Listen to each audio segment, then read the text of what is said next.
e inde monsieur le maire Mamma Sadio Diallo mo ganduɗa ala ɗo henna kono il est bien représenté vraiment omo wi on bisimilla mon kanko mona hande to France kono premier adjoint nan ɗo deuxième adjoint ko ɗo wonno troisième adjoint Aissata Diallo nan ɗo kamɓe fof aɓe gari wiide en bisimilla vraiment bandiraɓe ummiɓe département ɓe gardugol le président conseil départemental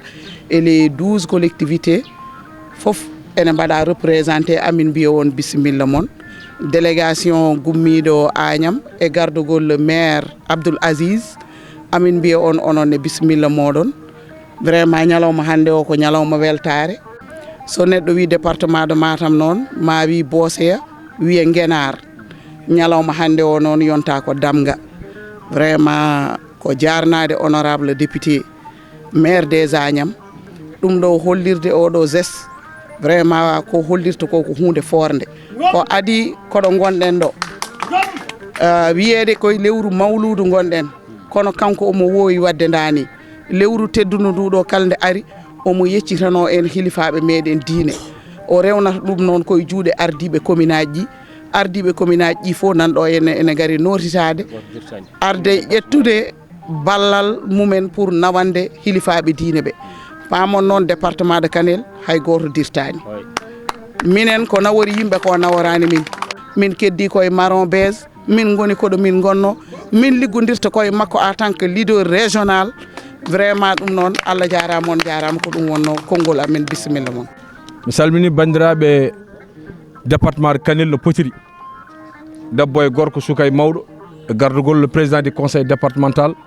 notre ami doyen monsieur Abdoulaye Anne mo Allah halfini hande ardini département de Kanel mi salmini bandiraɓe ɓe ganduɗa ko ɓesgu département de Kanel taw goto kala e commune mum population mum hooli ɗum suuɓi ɗum waɗi ɗum maire ɗo donc les 12 communes du département mi salminiɓe Allah halfini ngal ɗon gueɗal e ngal ɗon teddugal kala to mbawɗen arde mbatten kono Alaji Farba Ngom waɗata ni sa salmini a gayni a salminat ɗanniyankoɓe men de tawno koɓe mbaɗe Fouta ko hay goto wawa yobdeɓe ngal teddugal ko Allah tan wawi yobdeɓe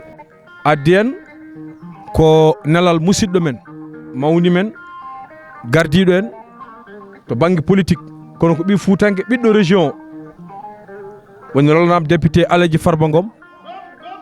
neli en ɗo e département de Kanel yen gar lomtoɗen mo ɗo e haaju makko haaju mo rende Foutankoɓe foof en gari en garde mawni men monsieur le maire de la commune de Orefondé monsieur Amadou Yero Ba o goto so wari tan wawno lomtade Bosoye foof o lomto Alaji Farba Ngom walla o lomto département de Matam fof e kuuɓal bandiraɓe Bosoye foof ɓeɗo so gari hen mbawi lomtade ɗum min calmini bandiraɓe département de Kanel Alaji Farba Ngom neli en ɗo omo jokka golle ko waɗanno o waɗirani ɗum saabu politique nde tawno ko waɗata ko hoore makko o waɗani pulaar wi so ñaatugal ala paɗe ayima kala ko wawi wadde eko Allah wawi risde mo teddugal makko ngal so tawi o ardaraki teddinde halifaɓe men diine Foutankoɓe ala hen ko waɗi ko ganduɗa Foutanke ene wawi yiidamo dardamo yitere o ko Foutanke tigui taw ko Fuutankagal wone dow dande mum wadde so ardirima teddinde hilifaɓe men diine so won ko Allah risdemo omo nafa ɗumen ha tente e jamma annabi tijjaɗo payaɗo kala ko neɗɗo wawi wonde aduna titorgal e farugo fof ko nelaɗo sallllahu alayhi wa sallam wadde so waɗi ɗum e nder département de Kanel hono ɗum o waɗata département de Matam o waɗa ɗum département de Ranérou ko ngal koyngal e ngal ɗo nelal Alaji Farba Ngom neli en ɗo donc en calmini hilifaɓe diine département de Kanel foof galleji diine ɗi no ɗi potiri kala ɓi sohnajo gonɗo ɗo e département o en mbimo salamu aleykum wa rahmatullahi taala wa barakatuh Alaji Farba Ngom salminiɓe juurimama ɓe o neldi ɗo noon 100 tonnes maaro nder département de Kanel fayi koye galleji men diine fayi koye hilifaɓe men diine goren kala ne jogui hen fodde goten kala ne jogui hen gueɗal renduɓe kadi peccat e nder hen eɗen gandi département o waɗi ko 12 communes eɗen jogui kadi galleji sohnaji ɓiɓɓe mawɓe goten kala fodde mum e gueɗal mum donc no mbimi on ni hande garagal men wona garagal politique eɗen jetta Allah noon ɓe mbi sa are galle ndewata ko damal horde o fallantere ko ɗum woni sababu nde o addata ɗum nde o tintini o haaldi o fewji e jinnaɓe makko mawni ko en musidɓe makko ɓe renduno hanki darde ɓe goni sara Alaji Macky Sall ɓe Allah halfini département o goni maire uji goni député ji goni président conseil départemental uji e wodɓe acteur aji politique ɓe wondi ɓe gollitta ɓe o yadata de tawno o dañani hoolaɓe ha ɓuuri ɓen o totta ɗumen o fawa juuɗe men jettinanamo khalifaɓe men diina lomtomo e nde ɗon darde donc eɗen jaraniɓe kamɓe kala jinnaɓe makko wonɓe hen ɓe woppude haajuji mabɓe hammuji mabɓe ɓe gara ha ɗo goto mabɓe waɗa déplacé huɓɓo orumo ummo Dakaru ala ko addi ɗum sowona teddugal ngal sernaɓe département de Kanel gaddana en jettat Allah jarnoɗen ɓe kamɓe ɓeɗon mawɓe e maire du département de Kanel goto mon kala ene joguino haaju goto mon kala ene joguino ko jaggi kono on gacci fof on gari tawtore ɗum wona saabu ko adrete ko hewde famɗude ala ko saabu tinde on e teddinde on jinnaɓe mon teddinteɓe wadde tous les maires du département min jarnima on min jetti on min mani on e oɗon déplacement mo mbaɗɗon on gaare jaam yallah hokkon kadi hodde jaam tawren galleji e ɓesguji fof e jaam e nder hen département o waɗi ko 12 commune no mbimi on ni commune de Kanel serenɓe mum ene jogui tonne uji 5 maaro commune de Wadabere tonne uji 2 commune de Sinthi Bamamɓe tonne uji 3 commune de Semme tonne uji 3 commune de Hammadi Hunare tonne uji 3 commune de Wawnde tonne uji 3 commune de Awre tonne uji 4 commune de Bokiladji tonne uji 4 commune de Demmankani tonne uji 2 Wuro Sidi tonne uji 5 Ndendori tonne uji 5 Orkodiéré tonne uji 5 hawra 44 tonnes capanɗe 4 tonnes pawɗo e galleji men diine ɗum koye département he ko heddiri ko kadi eɗen jogui galleji ɓiɓɓe sohnaɓe ɓe ganduɗa goten kala eɗen gandi teddugal mum e fodde mum no fotiri donc woni hen tan en mbawa limtudeɓe kamɓe foof mais woni hen goto e mawɗo mabɓe tan en limtat ɗumen heddiɓe ɓe kadi son keeɓi oɗon gandi listo no peccirton ɗum goten kala ko mum ma yettu ɗum joom duɗal joom galle mawɗo ɓi sohna goten kala fodde mum e teddugal mum so Allah jaaɓi hawre hoddir Allah ma yettu ɗum donc galle ko wayno galle ceerno Bassirou Camara to Ganguel eɗen gandi no fotiri diwan he kono no fotiri l'islam en jogui hen tonne maaro galle ceerno Banaji en jogui hen tonne maaro galle ceerno Mamoudou Belli Mbaye galle ceerno Alpha Ibrahima ɓenne kadi en jogui hen tonne maaro donc ko hedditi ko somi limti ɓeɗo mi limti heddiɓe foof ko hedditi ko oɗon gandi no peccirton son keeɓi ɗum oɗon gandi no mbaɗirton kala no moƴƴirta yoɗirta ko tagui on wadde déplacé lomtiɗon ɗo Alaji Farba Ngom ko ɗum tagata so fawama juuɗe moon lomtoɗon heddiɓe kadi ɓe garani ɓe moƴƴinon golle ɗe en calmini département o en calmini région o goten kala no fotiri en mbiɓe tonne temedere garɗi ɗo ɗi ko hono ɗin temedere gari département de Matam tonne uji 20 to département de Ranérou wadde en jetti Allah en jetti monsieur le maire Alaji Farba Ngom en mbi en tawama hikka yallah hokken tawide mo wuuri ko wawi ko yo Allah resnumo ngal teddugal Allah kadi ɓeyda hono makko en e nder Fouta nde tawno eɗen jiiɗi hono makko en kewa e Fouta.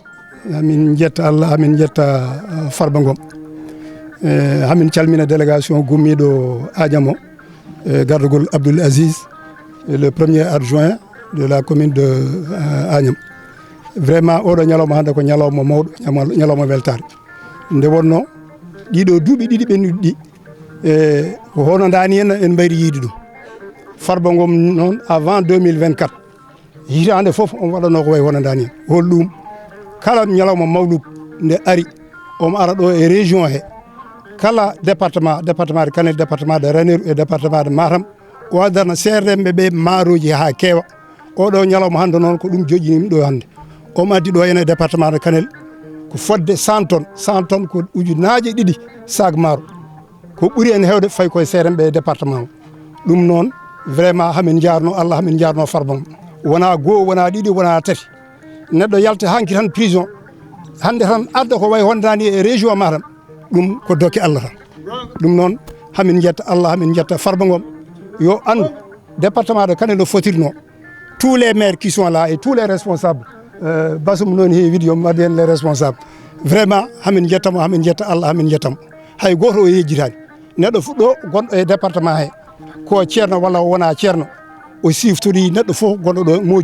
jornirani ala fof mo heɓata hen hunde so Allah jaaɓi ɗum noon onon Abdoul Aziz son jeeyi mbiyon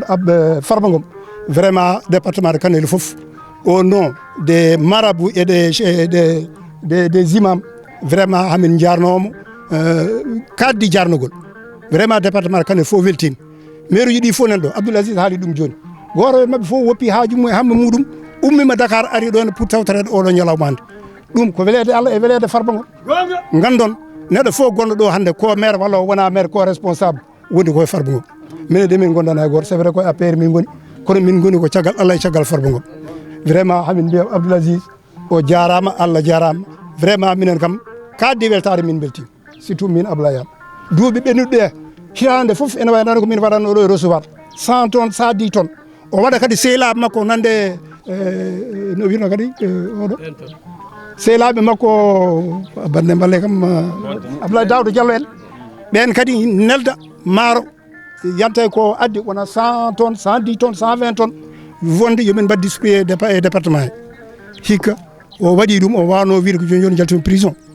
wona hay hunde e wiyatama hen hay batte par ce que duuɓi ɗiɗi ɓennude fof yimɓe keɓano